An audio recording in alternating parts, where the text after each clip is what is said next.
Hello, hello, hello. All right. Weekly Wednesday live episode 43. Excited of today's topic, to say the least. Welcome, everyone. I am Juha Ruokangas, your humble servant on a mission from the gods, the goddesses of fretted instruments. You, in other words. Last week we had a little audio problem, nothing huge, but those of you listening with earpods, with headphones, must have noticed the annoying sizzling interference on the background. Most of the broadcast that got kind of worse towards the end of it. I may have spotted the issue. I hope I have. In any case, I haven't been able to repeat the problem when testing after the last week episode. We'll see. Fingers crossed.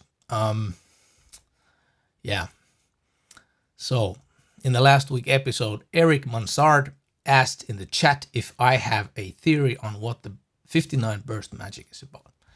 Well, Greg B responded by suggesting I should do a video about that. And then a day later, Stefan Schmidt sent me email asking, Juha, do you think a new guitar cannot cope with a burst? So here we are. And thank you, Eric. Thank you, Greg. Thank you, Stefan. Great teamwork by you guys. I almost lost my night's sleep collecting my thoughts on this.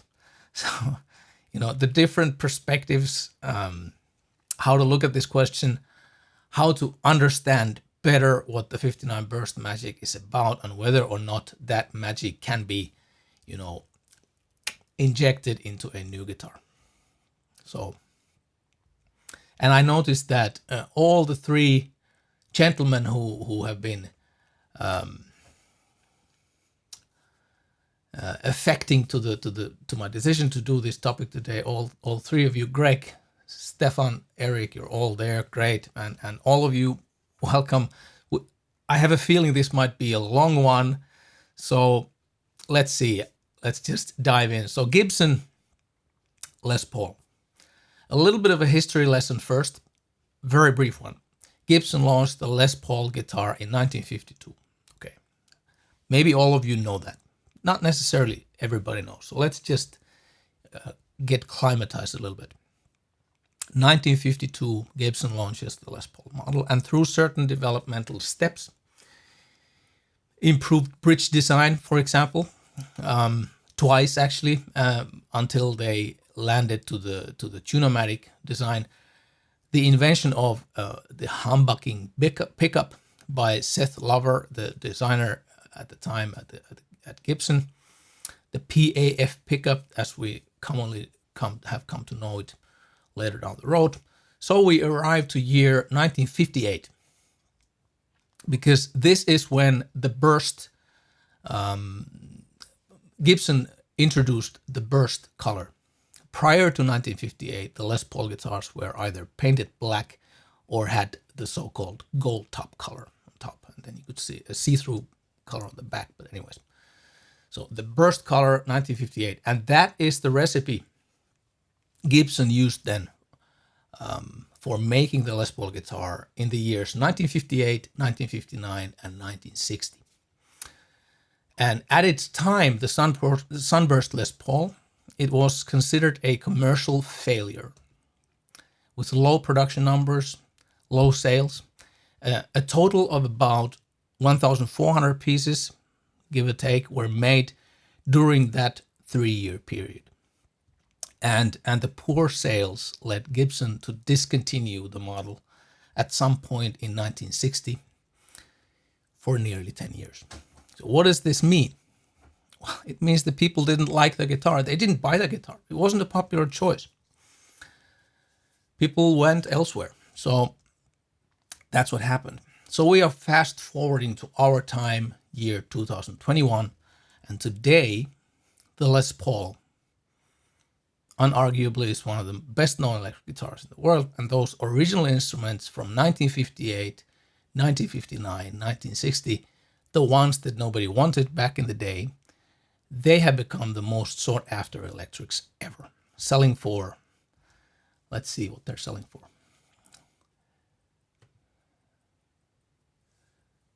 selling for a lot of money. Estimated price range in this reverb listing, 124 to 213,000 euros. And the last sold price, you can see it on the right, 2 years ago for 293,000 euros. That's almost 350,000 US dollars. And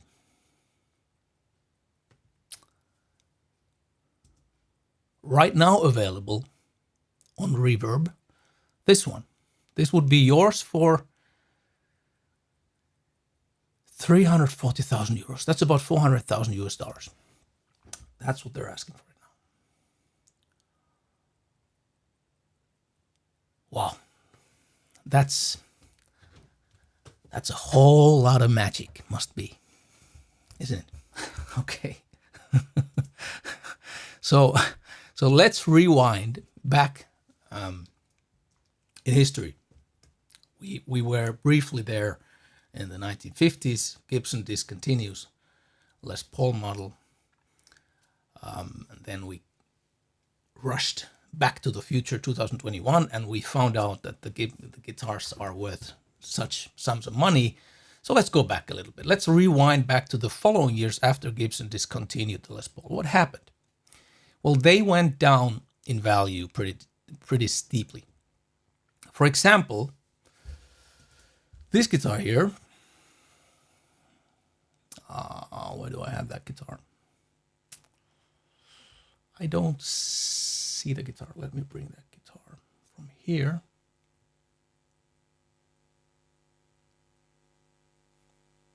No. Where's that picture gone?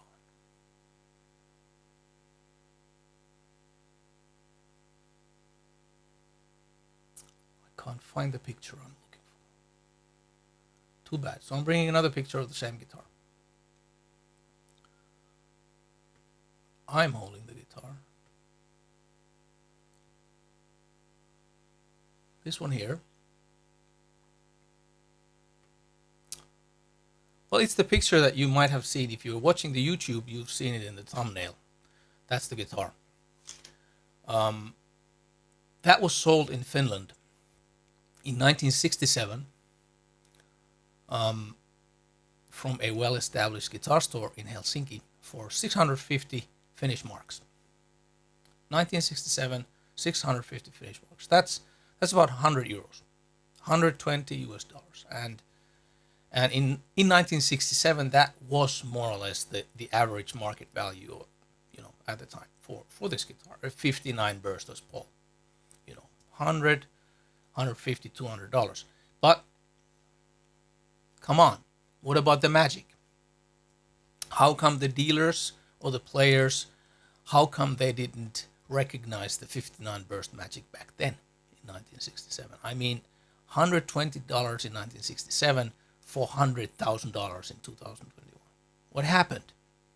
What happened?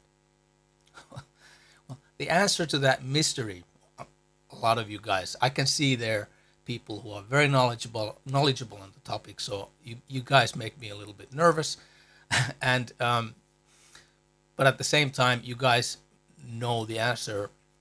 Some of you at least know the answer. But this mystery, it will be revealed in the end of this episode. So don't go anywhere. Don't go anywhere. Great to see all of you guys there. Stephen Mibu, you're back. Great. Nice to see you here. Kai Randell. Frank. Hey, Frank. Long time no see. Peter. Richard. Hey, Richard Eddie Ojeda Evans. Nice to see you here as well. Vattuvari. How do I say that? How should I pronounce that? I don't know. Vattuvari. Anyway, something. Tuomas. Hello. Welcome. Poo Ninja. Hey guys. Okay, so don't go anywhere. The mystery will be revealed in the end of the episode. And instead of the magic, let's talk about the guitar itself. Let's talk about the 59 burst Les Paul. There's so much myth some of the different myths floating around. The burst Les Paul is one of the most replicated guitars in the history. I mean, Gibson themselves, they make endless variations of it today. The cheapest ones under the Epiphone brand, the other end of the spectrum being the master built custom shop recreations, and everything in between but in the Gibson catalog. For every wallet, there is a Gibson Les Paul recreation of the 59, one way or the other. Other brands have their variations on the theme. The big factories, the small factories, so many luthiers, hundreds, thousands of luthiers out there. And then there are the forgeries, the product forgeries, the illegal counterfeits. You know, some of these illegal counterfeits, there's the Chinese counterfeits, but then there are the other end, by luthiers, by really skilled luthiers, and some of them mimicking the original guitars with such precision that it's nearly impossible to tell apart from the original, even by the most seasoned experts. So it's really, you know. So we ask, can a new guitar have that magic? Magic that some investors, some collectors are willing to pay hundreds of thousands of euros, hundreds of thousands of dollars for. Well, first we need to try to understand what this magic is about. And to this question, I've been trying to find answers for a long time, for my career, I think. Have I found any answers? Well, I think so, but there's always more questions popping up. You know, the deeper you dive into the rabbit hole, the more finer the texture becomes, and I feel it's a never-ending journey. But anyways, the first eye-opener for me was a certain 1957 gold top Les Paul I had a chance to hold, to play, to investigate a bit back in the early 1990s when studying to be a guitar maker. Until then, I had really loved the Les Paul as an idea, or I loved everything it represented. You know, Jimmy Page, the hard rock movement of the 1970s, and all that.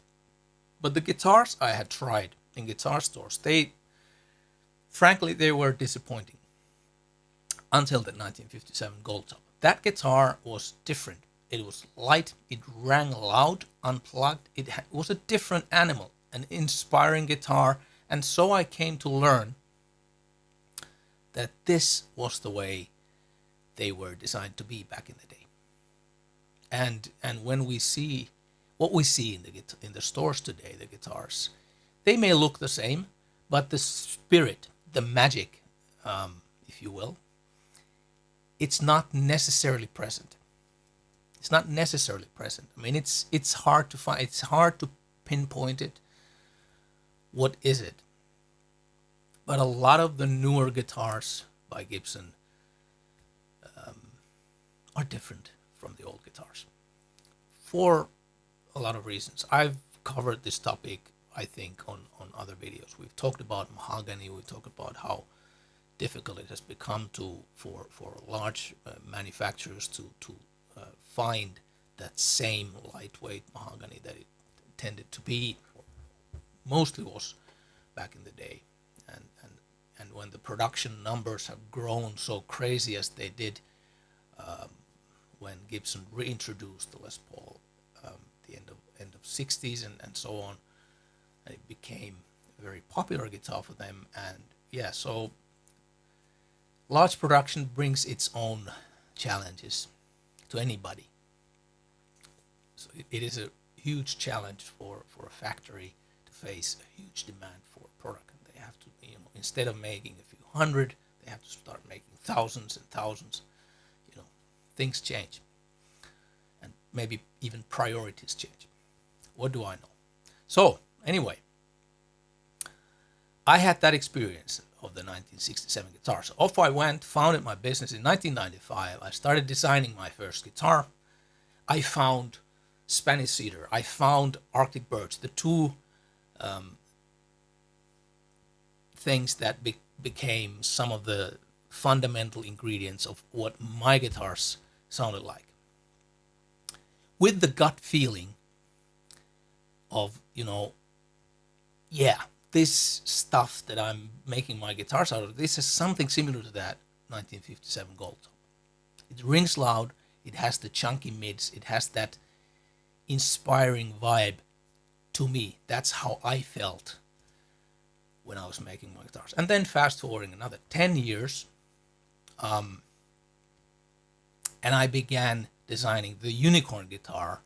Now, this is a well-documented journey that you can still find on YouTube, even though it's a long time ago, so the video quality is a bit different than you're used to nowadays, but it's still there, and it still gets new viewers. So if you haven't watched that, I'll include the link in the description below in the video. And if you're listening to the podcast version, just go to YouTube and search the Ruokangas Unicorn Video Diary, 17 episodes of a much younger version of yours truly making this guitar.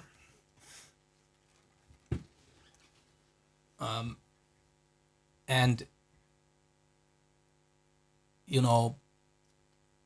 we go back to the question, what is the 1959 burst magic about?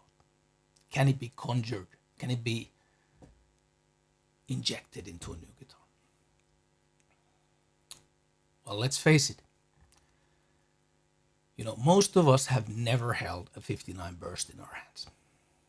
Replicas, reissues, yes. Interpretations, yes. But 59 bursts, there's only about 400 of them around, and they're mostly locked away in vaults. And yet, most of us guitar enthusiasts seem to have a strong opinion on the 59 burst. We feel we know what it is.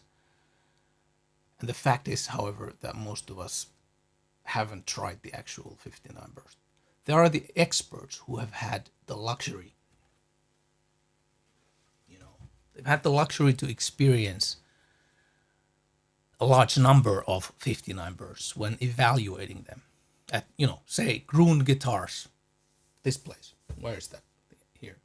Aaand Guitars in Nashville, Tennessee, for example. They're one of the experts, among many other experts. But most of us, no, we read about them. We listen to the classic recordings. We watch videos. We make assumptions. We fantasize. So this is, yeah. Well, my path had crossed briefly with that 157 gold top earlier on. And during the design process of the unicorn guitar I just showed you, that's the number one that I'm making on those videos. During this process, I had the rarest opportunity to borrow a genuine 59 burst, the only one that exists in Finland. Finland, small country, we don't have these rare collectibles so much here. One guitar, and it's the very same one I mentioned earlier. The very same 59 burst, still owned by the gentleman who paid 650 Finnish marks for it back in 1967, So I had this guitar for some weeks in my possession, and it was a very interesting experience. Very interesting experience. I already showed you the picture once. I'm going to show it to you again.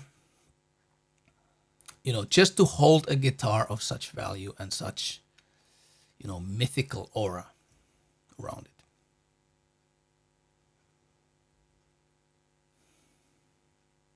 On one hand, it's scary. And on the other hand, it's wonderful. It's like meeting your favorite superhero for real. And I guess because of that, because I was starstruck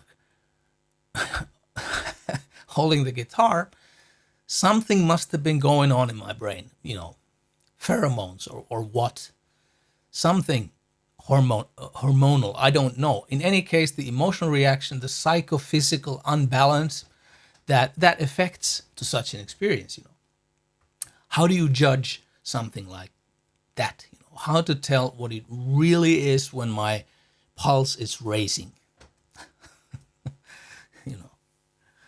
Well, I had the guitar long enough, a few weeks, and I kept it home. I didn't dare to leave it at the workshop because I was, maybe the workshop burns or something. So I just kept carrying it around. I kept it under my bed.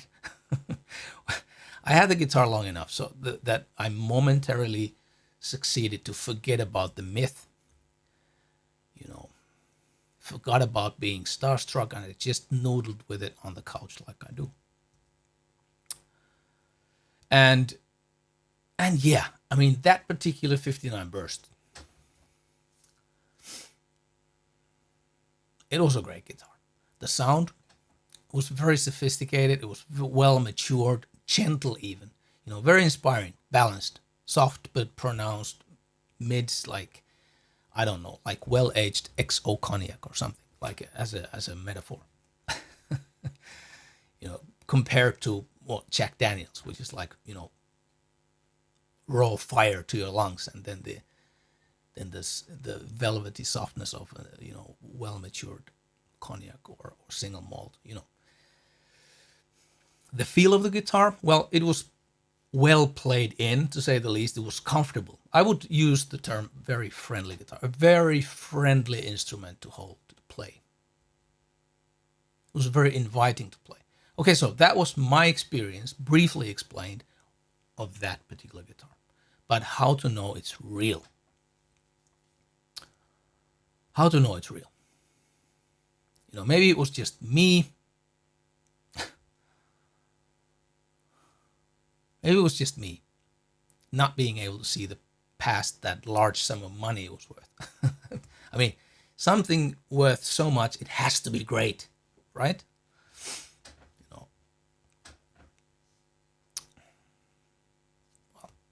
When Emma and I did that mentioned unicorn video diary 15 years ago, the episode 16, that was our little attempt to answer the question, how to know what's real. We organized a little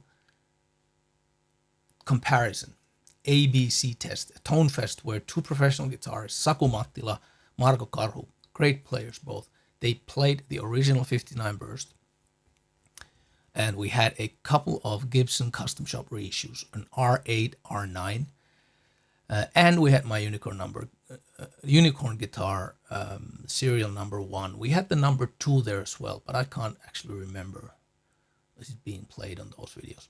I had those anyways there. And more like a flamey top, because the first one is just a plain top. There's no flame in it.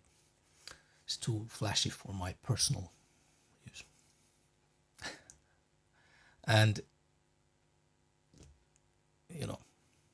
so we had guitars, and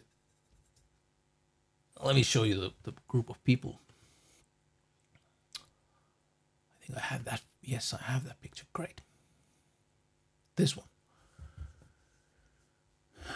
So this is the team, the Tonefest team, that consists of my team members and the players, and in the middle, holding the 59 burst Les Paul, is the owner of the guitar, and on the far right, Mr. Frank Manetti, the guy who plays all the score music, and all the very fine playing and humoristically wonderful tunes on the Unicorn Video Diary videos, all 17 episodes of them. All the intros, all the outros, and stuff like that. It's all that guy on the far right. Picture, Frank. Right. So, Saku and Marko, they would repeat the same riffs, bits and pieces with all guitars without touching the amp settings. So we would record and not touch the audio, just put it all out raw as it was. Okay, not a scientific experiment, but close enough so the guitars would be somewhat comparable, like some kind of a ballpark hunch. And now, a big part of such an experience, it doesn't come across when listening to recordings.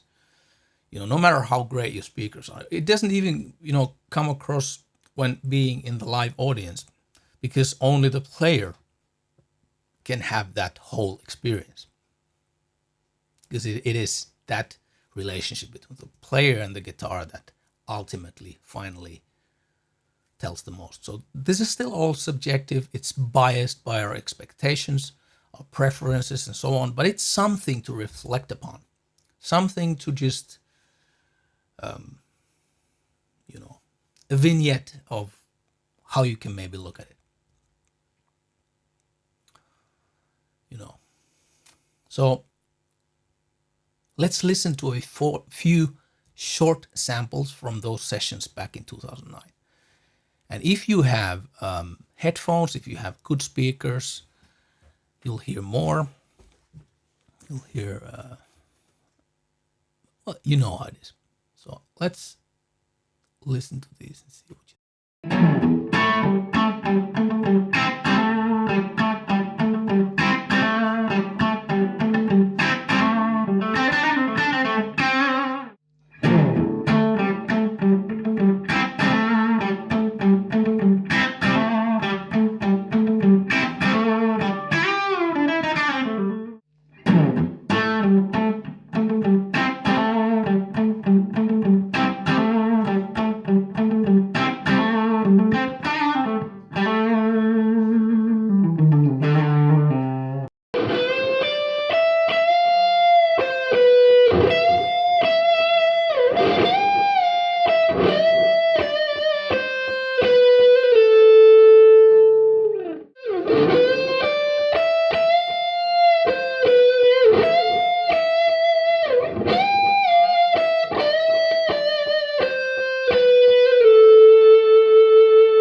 So what do you think? Well, first of all, I think both Saku and Marco, they play great. And, all the guitars sounded great. Were they different from each other? Yes, they were. But were they different like in a way that I would say that these three guys playing any of these three guitars, it wouldn't be a showstopper. It wouldn't be, prevent them from selling records. That, if it was not that guitar, but it was this guitar, that would be like, no, that's bad. They're all great. And I tell you, if we would have compared three original 59 bursts with each other, they would have been different too with each other. So it's like that.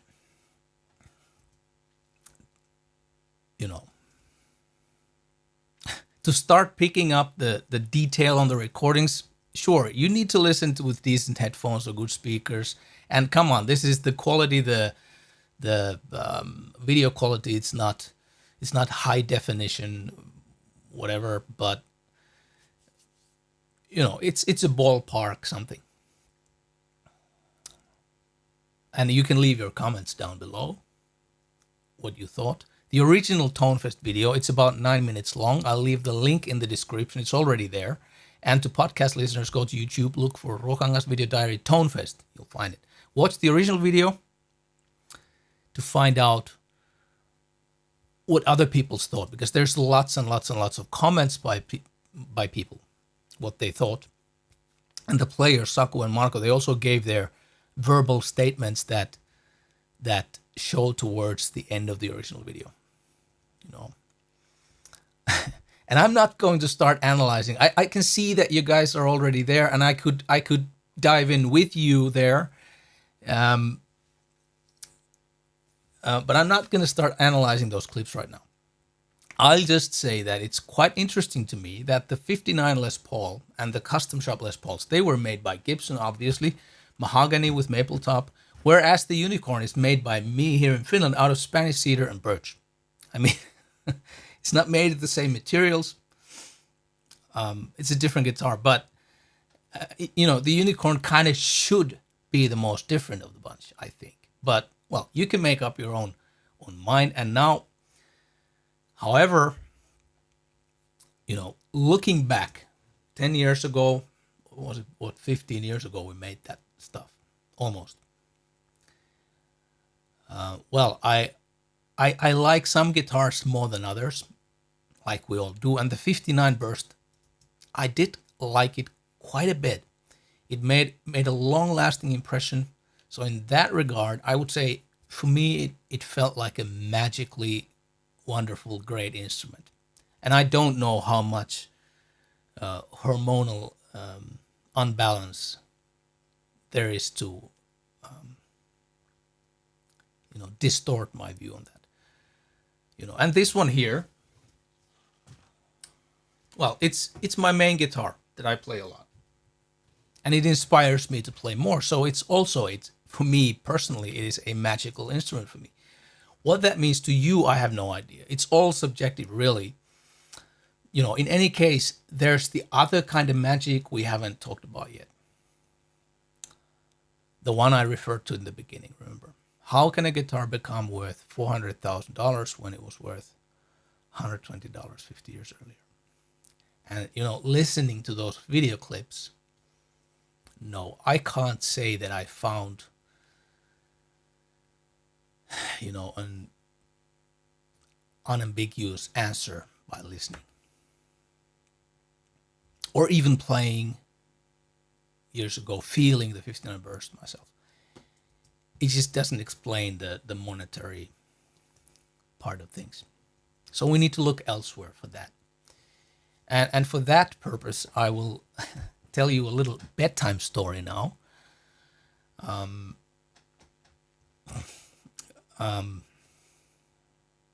end the broadcast. And it will give an answer, I hope. See, I have a little collection of vinyl albums, some hundreds of them. Not a huge amount, but a fair bit. Mostly music from late 60s, 70s, 80s, and a bit from the 90s. It's just that, CD as a format more or less wiped out the vinyl by the mid-90s. So that's when I had to stop buying vinyls. Bands didn't release them anymore. Only CDs. Well, now they do again. Now it's kind of flipped all upside down again. CD sales are down and vinyl sales are up. So yeah, now they do them. So now I buy vinyls again also because I love them. A better experience in my opinion. We can talk about that on another show. You can leave your comments also about that to the chat, to the comments, to the recorded session afterwards. Well, anyways, I've bought the whole discography either on vinyl or CD of some of my favorite bands.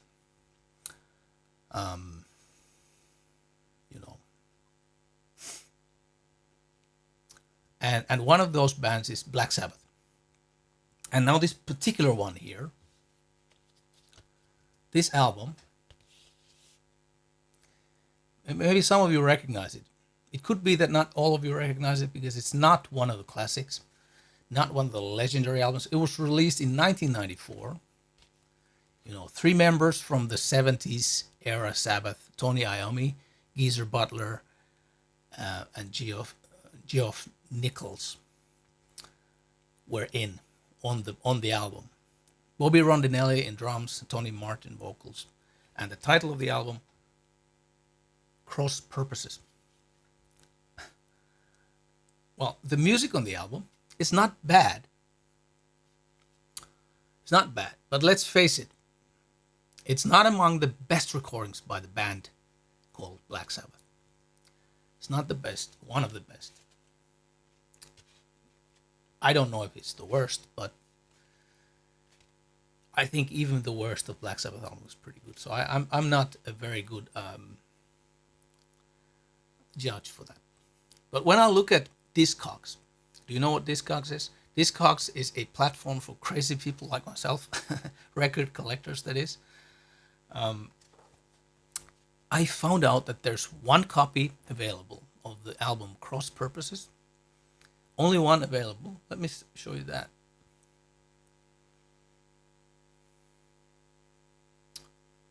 Yeah. There it is. Black Sabbath Cross Purposes. Released in January 1994.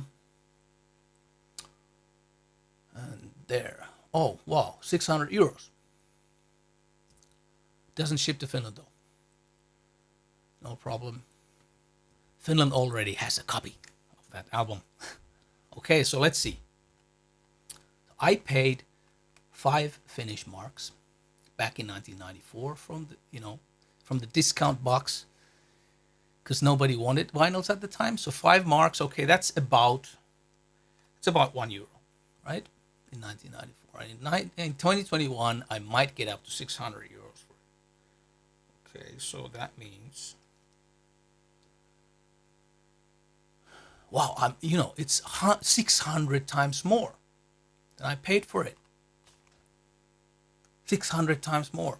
Not bad. But why? Why is this album worth so much? I mean, I have all the classics that I feel are better than this, but in Discogs I find many of those original pressings from the classic albums for maybe 50 euros, 70 euros, 100 euros, but not 600 euros. If it's nothing very unusual, or maybe a signed copy or something. So what's going on? Well, when analyzing the monetary value of any collectible, be it a simple vinyl album like this or a Gibson Les Paul from 1959, there are many variables that come into play. In case of this vinyl album, the fact that vinyl was dying away in 1994, it meant that only not all albums were pressed as in the final vinyl format at all anymore. 1994, and if they were, only a small batch was ever pressed. And this particular one, it was never re-released as a vinyl, and there aren't so many of these records around. A lot of them were also probably even destroyed when they, eventually they didn't sell even from the, discount boxes.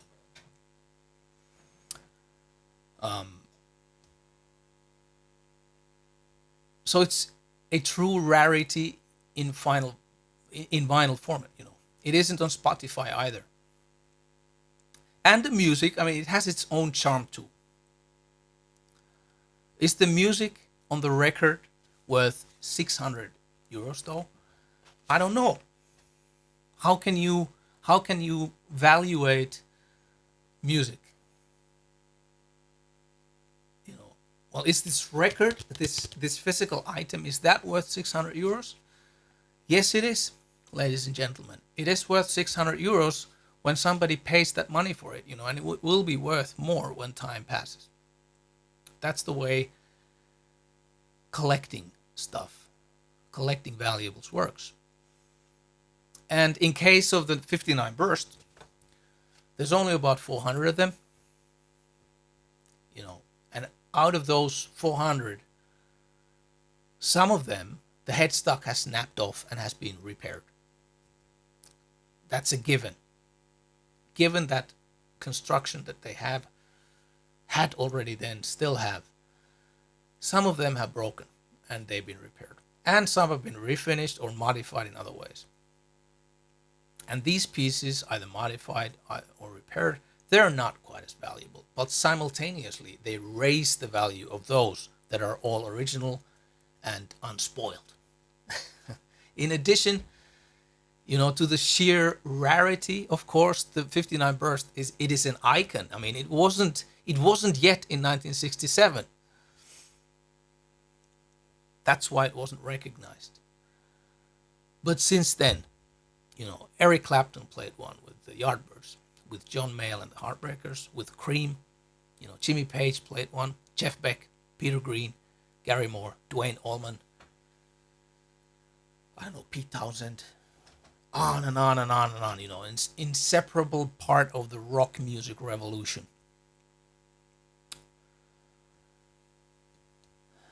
Is the tone of the guitar, by the way, I found the picture. Is the tone of that guitar worth hundreds of thousands of dollars? I don't know. How do you how do you put a price tag on sound?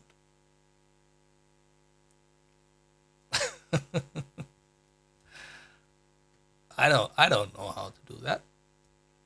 Is the guitar as an item, as an artifact, collectible worth the money? Yes, of course it is. Why? Because people pay such money for it.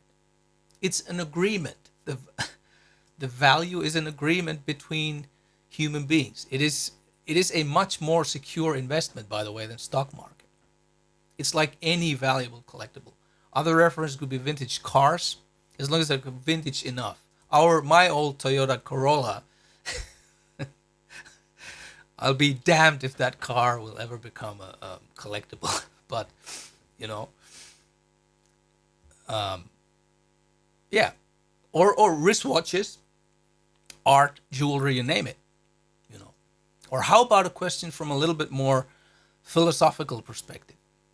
You know, does the 59 burst deserve the appreciation that it has, you know, gained over the years? Does it deserve it? Is it? Now we have to kind of weigh the values. What are we looking at? Well, I feel it deserves the appreciation. It does. But as a side note, while this iconic guitar, the 1959 Burst Les Paul, definitely deserves such monetary valuation, in parallel, it also tells a lot about our peculiar species, the Homo sapiens. Pun intended. You know. Now, please, people, please don't take this too seriously. I know perfectly well that the analogy between the Black Sabbath album from 1994 and the 59 Burst Les Paul is, you know, it's rather vague, to say the least. But I wanted to share it for a specific reason. See, when Löffe, the owner of the Burst Les Paul that resides here in Finland, when he walked into the guitar store in Helsinki back in 1967, when he bought that 59 Burst, he had absolutely no clue that one day it would command such astronomical sums of money when put for sale. You know. And exactly the same way when I bought the Black Sabbath album in 1994 from that discount box for 5 marks for less than €1. I mean, 600 euros now. Wow. What can we learn from this? What can we learn from this? Probably not much. I'm sorry. Well, at least it's a good reminder. I mean, there's no crystal ball. It's impossible to predict how the collectible value of a random item will develop. You know, an item that right now isn't worth anything. You know, what will it be worth in 50 years? Maybe some of you guys noticed earlier that I was doing, or maybe, you know, doing calculations with this. Does it get sharp? Do I get it sharp? Let me hold it there long enough so you can see. Let's put it on. Oh, it's sharp, right? Yeah. Look, it works.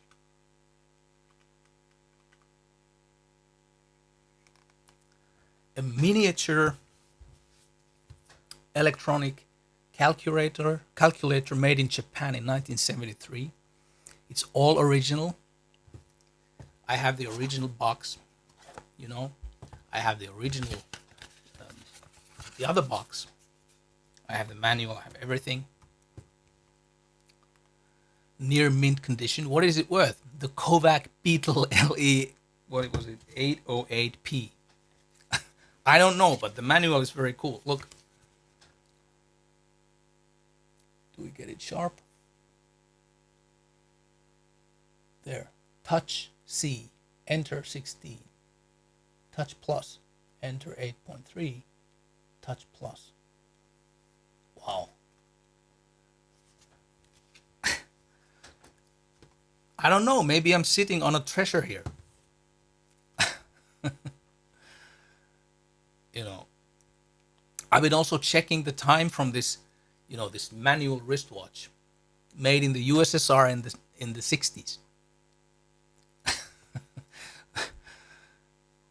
The brand is Raketa, Raketa, Rocket. Who knows? Maybe it might be worth some money or not. I don't know. The bottom line for me is that I like how it looks. It's a pretty cool watch, and it tells the time very accurately. Ticks very loud though. It's like a time bomb. Listen. Does it come through? No. Say we have two 59 burst Les Pauls. One of them has been glued back together 5 times. It has been refinished. The fretboard's been scalloped, and somebody has routed a cavity for a third pickup into. Okay, so it's been kind of like vandalized, despite now in the hindsight. But despite all the work done to it, it's a killer guitar. It sounds fantastic. It plays like a dream. Then we have the other one. It's all original, in mint condition, never played. Why never played? Maybe it wasn't inspiring at its time. It has been forgotten, sitting in its case all its life. Maybe it wasn't one of the best 59 bursts, unlike the other one maybe, as a tool. Well, the mint condition 59 burst, it's worth so much money, while the other one only worth so much money. Unless the beaten up workhorse happens to have belonged to, say, Jimi Hendrix, and he was the one who did all those changes. Oh, wow. All of a sudden, that beaten up guitar, out of those two instruments is the gem.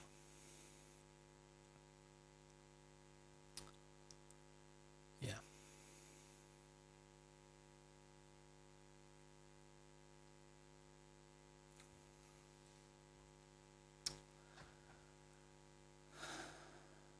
In other words, the tool value of an item, of a guitar, it's a completely different ballgame.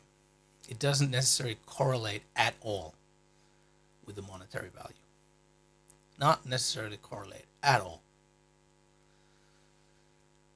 Yeah.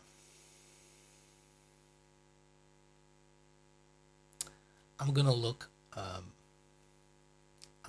at some of the comments. There's so much comments. Thank you so much. There's no way I can react and comment to more than a fraction of this, but anyway, so I'll look at a few of the questions, comments, and then we will answer to the final question. I will give you my take on it. Can a new guitar have the 59 burst magic? Just a second. Okay, Tuomas is commenting, this Black Sabbath example parable is just killer. Well, I thought it was quite fun. Thank you, Tuomas. Oh my god, there's so much comments.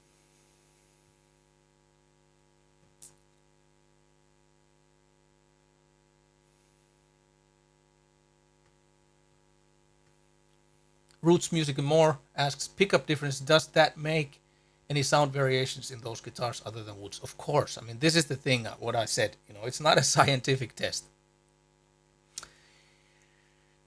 To make it scientific, we would have to be in a laboratory. We would have to use the same pickups at the same height, with the same, we would need to put the same set of strings to the guitar. We would need to then change those same pickups to the next guitar. We didn't change anything of those 3 guitars. They were as they came, and yeah, it's not a scientific test. As said, it's a ballpark whereabouts of the feel of it. How do they sound? How do they feel? Poo Ninja says, let's not forget the magic smoke inside electronics that make them work. Yeah. Yeah.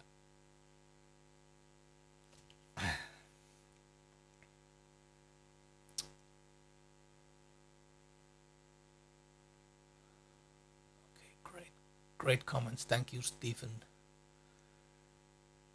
Happy that you love your left-handed guitar from us.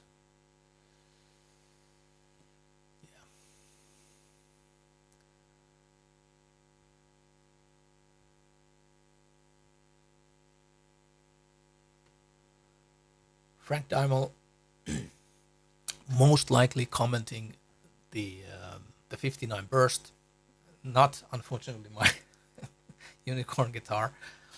His comment, a great comment. It's a part of our cultural heritage, a museum piece. Yes, exactly, and it has a unambiguous value, unarguable value. Yes.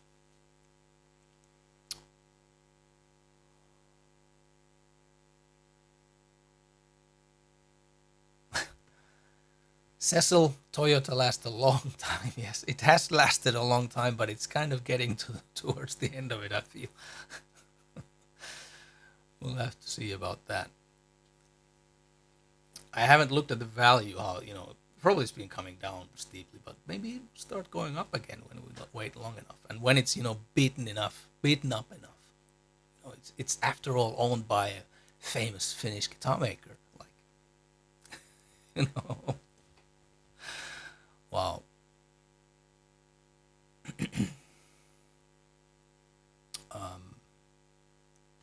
And Frank says another great comment. We need these holy grails so we can believe in something almost spiritual. I couldn't agree more. Come on, it's Homo sapiens. We're crazy. Yes, we're a little bit cuckoo, but yes. On the other hand, it's just wonderful. Um,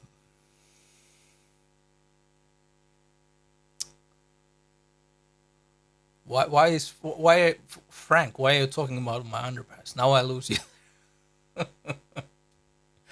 Jesus Christ! Great comments. Thank you guys. Okay, I'm gonna move on.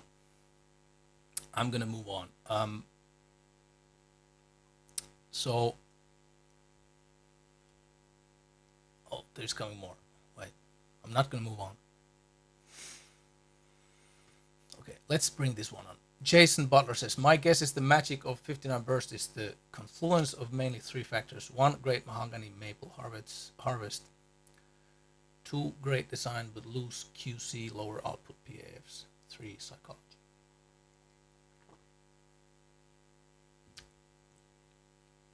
Yeah.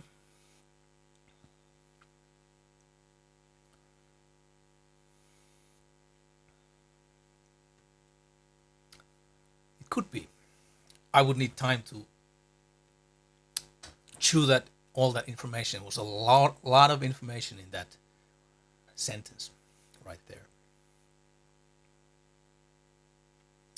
Okay, so can a new guitar have the 59 burst magic? Well, the way I look at it regarding sound, now forget about the psychology, forget about the myths.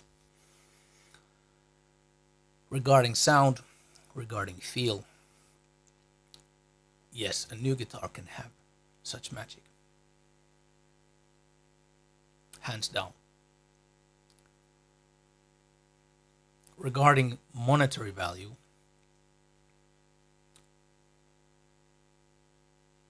'59 burst new guitar. No, I doubt it's possible, or perhaps even desirable. Typically, the tool value of a guitar, a musical instrument, actually suffers from such increase in collectible value greatly.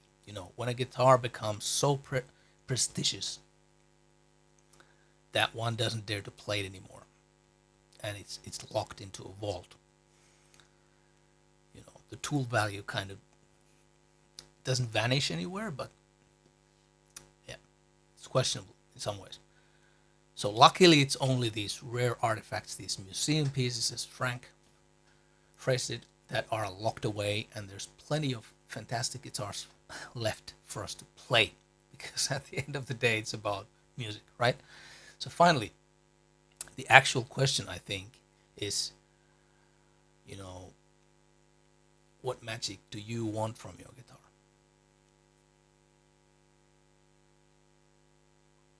How do you evaluate? Because it is subjective. It's always subjective. It's always going to be subjective. Yeah.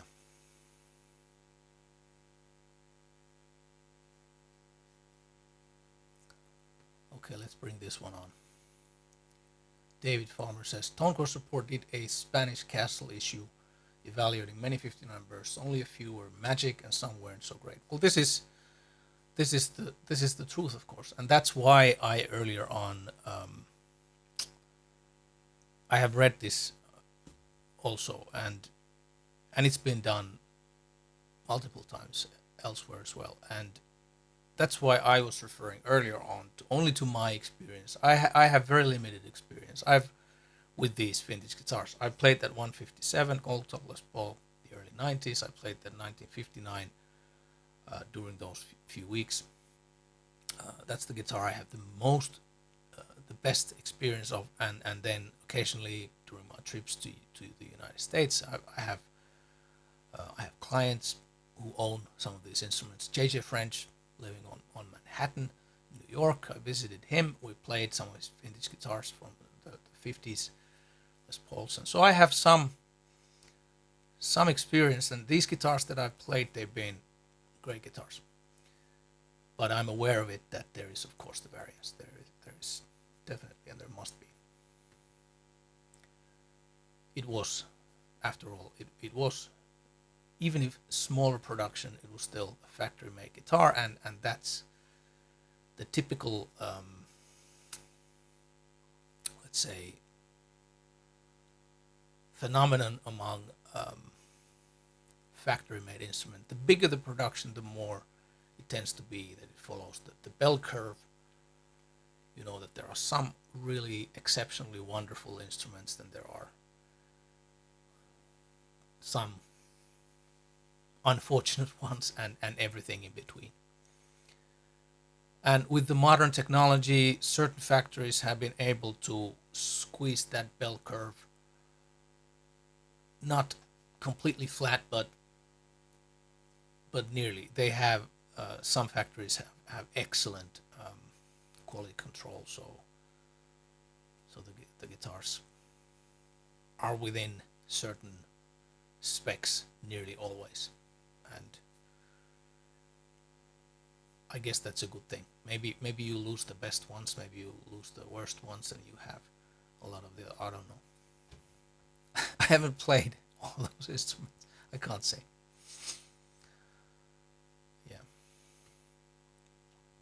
Yeah, Frank is pointing out here. Thank you, Frank. Very kind of you. Let's think 50 years forward. The Unicorn is super well built, same as Gibson in the golden years, and it will become the cultural heritage at that time. This is something that I would. The same could be said about your guitars, Frank. Built, excellent build, and so on and so forth. This is something that we don't have the crystal ball. We cannot know for sure. We can be sure of the fact that some of the contemporary guitars will gain more value than maybe other guitars, but which ones and for what reasons, it is so difficult to tell. I mean, like this example, I mean, it's just so arbitrary. And why 1959? 1954 and 1956 Les Pauls, they were excellent instruments as well, but their value hasn't risen in exactly the same way as towards the end of the 50s ones, the burst ones, 1958, 1959, 1960. So, so there is, I've said it earlier on some other videos as well, that most likely, because sometimes I've been asked this question when someone buys a guitar from me. Maybe one of these guitars. This guitar is not for sale, but one of these other Unicorn guitars that we make, and has asked about the value and how the value will develop. Well, how can I it would be crazy to claim this or that. So I've typically said that this is something that, if you're looking for a guitar that you want to play and you want to enjoy, and you feel like you're connecting with this instrument, it's for you. But if you want to buy it for investment, prepare to wait for a very long time, prepared to wait for such a long time that you might not be around to experience the the investment value of this instrument. And there's even the chance that it never comes. What if I screw up with my career some point down the road so badly that the reputation is gone? Or, I don't know. It's useless to speculate on such factors. What I think is that for us small guys, small builders, most likely I won't be around seeing a possible large gain in value in my guitars. Because typically the same with a craftsperson as with an artist. When the artist dies, when the artist passes,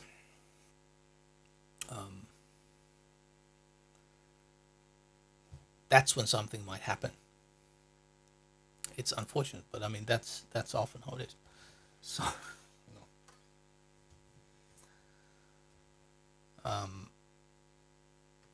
so Stefan, there's a good reason not to mix up how collectors evaluate with players. Exactly. So this is the point we've made today, and